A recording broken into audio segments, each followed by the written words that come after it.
जिंदगी में क्यों ज्यादा अच्छे बने रहना हमारे जीवन को बर्बाद कर सकता है। आइए इस कहानी से समझते हैं। बात उस समय की है जब गुरुकुल में शिक्षाएं हुआ करती थी, अर्थात सारे ही बच्चे गुरुकुल में शिक्षा पाने के लिए जाते थे, वहीं पर रहते थे, वहीं पर प्रगति का आनंद लेते थे और पूरी जिंदगी वहीं पर अपनी शिक्षाएं ग्रहण करते थे। ऐसे ही एक गांव से मोहन नाम का एक युवक गुरुकुल में पढ़ाई करने के लिए जाता है। उसके माता पिता बचपन से ही उसे गुरुकुल में पढ़ाई के लिए भेज देते हैं। गुरुकुल जाने के बाद वह अपने सहपाठियों के साथ बहुत सालों तक बहुत अच्छी शिक्षाएं ग्रहण करता है। उसे वहाँ पर जीवन के सिद्धांत सिखाए जाते हैं। उनमें से एक सिद्धांत यह सिखाया जाता है कि हमेशा भलाई का कार्य करें, अच्छा कार्य करें, सबकी मदद करें। यह ज्ञान मोहन के दिमाग में बहुत अच्छे से बैठ गया था। इसलिए जब वह वापस गुरुकुल से शिक्षा ग्रहण करके आया, तब वह अपने गांव में सबकी मदद करता था, हर किसी का काम कर देता था। कोई भी युवक उससे कोई काम करने के लिए कहता तो वह मना नहीं करता था। लेकिन जैसे जैसे समय बीतता गया, एक दिन उसने अपने कानों से छुप कर सुना कि गांव के कुछ युवक उसका मजाक बना रहे हैं और कह रहे हैं कि वह तो बस फायदा उठाने के लिए है, उसके तो मजे लो, उससे तो अपने काम निकलवाओ। वह किसी के काम को मना नहीं करता है, वह दूसरों के काम करने के लिए खुद के काम भी छोड़ देता है। बताओ कितना मूर्ख है। यह सारी बातें सुनने के बाद मोहन के कान में खून उतर आया। वह निस्वार्थ रूप से सबकी मदद करता था, सच्चे दिल से करता था, लेकिन बदले में उसे क्या मिला, यह सुनकर उसका दिल सहम गया। उसने मन ही मन में निश्चय किया कि आज के बाद वह किसी की भी मदद नहीं करेगा। और अब मोहन गांव का ऐसा युवक बन गया था जो किसी की भी मदद नहीं करता था। चाहे कितनी भी मुश्किल, कितनी भी परेशानी में क्यों ना हो, वह किसी की मदद नहीं करता था। मोहन को अब किसी भी बात से फर्क नहीं पड़ता था। उसके इस व्यवहार को देखकर गांव वाले आश्चर्य में रहते थे। कल तक जो लड़का दया का सागर था, इतना दयालु था, कुछ ही समय में इतना निर्दयी कैसे हो गया। यह सब देखकर मोहन के माता पिता को भी उसकी खूब चिंता होने लगी। उन्होंने अपने बेटे से पूछा, ऐसी क्या बात हुई कि तुम इतने बदल गए हो। फिर मोहन ने कहा, हाँ, इस जमाने में किसी की भलाई करके कुछ हासिल नहीं होता। यह बात मैं महसूस कर चुका हूँ। मैंने जीवन में जितनी भी शिक्षा गुरुकुल से ग्रहण की थी, वह सारी शिक्षाएं बेकार चली गई है, वह व्यर्थ हो गई, क्योंकि यह संसार किसी का भी नहीं है। यहाँ सच्चे दिल से कोई भी किसी की भी मदद कर दे तो उसे बेवकूफ समझा जाता है। यह सारी बातें कहते कहते वह वहीं रोने लगा। इसके बाद मोहन बहुत परेशान रहने लगा। उसके माता पिता पहले वाला मोहन लौट के आ जाए, बस यही चाहते थे। वह वही मोहन चाहते थे जो सब लोगों की मदद करता था। लेकिन उनका बेटा कहीं दूर निकल चुका था, कहीं खो गया था। दिनों दिन उसके हालात और बिगड़ते जा रहे थे। एक दिन उसके माता पिता को पता चला कि पड़ोस के गांव में एक महात्मा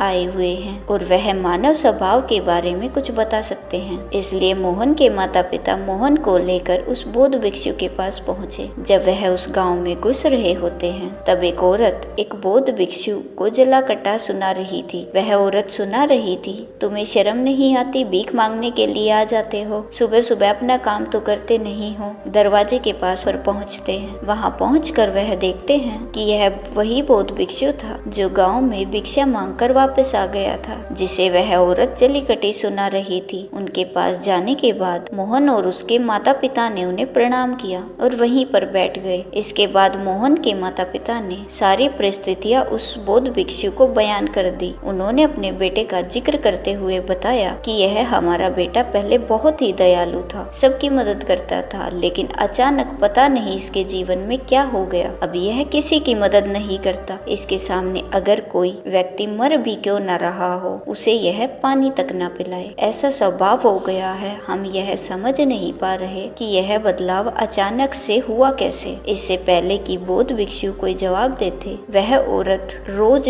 जो उस गांव में भिक्षु को जली कटी सुना रही थी, वह अपने बेटे को लेकर वहीं पर पहुंच गई और हाथ जोड़कर उस भिक्षु से प्रार्थना करने लगी कि मेरा बेटा बहुत बीमार है, अचानक इसे बुखार आया है और गांव के लोगों ने बताया कि आप ही इसकी मदद कर सकते हैं, कृपया मेरे बेटे को बचा लीजिए। यह सुनकर तुरंत वह बौद्ध भिक्षु उसके उपचार में लग गया। कुछ ही देर बाद औषधि देने के बाद वह बच्चा एकदम स्वस्थ हो जाता है। यह सब देखकर वह औरत उस बौद्ध भिक्षु को कुछ भिक्षा देकर प्रणाम कर कर वहाँ से चली जाती है। यह सारा दृश्य मोहन भी देख रहा था। मोहन के मन में एक प्रश्न उठ रहा था और जब अपने सवाल का कोई जवाब नहीं ढूंढ पाया तो उसने उस बौद्ध भिक्षु से पूछा कि महात्मन, आपने शायद पहचाना नहीं कि यह वही औरत थी जो आपको जली कटी सुना रही थी, जो गाँव में आपको भिक्षा देने से मना कर रही थी। शायद आपने उसे पहचाना नहीं तो आप उसकी मदद करते ही नहीं। मोहन की बातें सुनकर बौद्ध भिक्षु मुस्कुराने लगते हैं और कहने लगते हैं, दूसरों का अच्छा करने से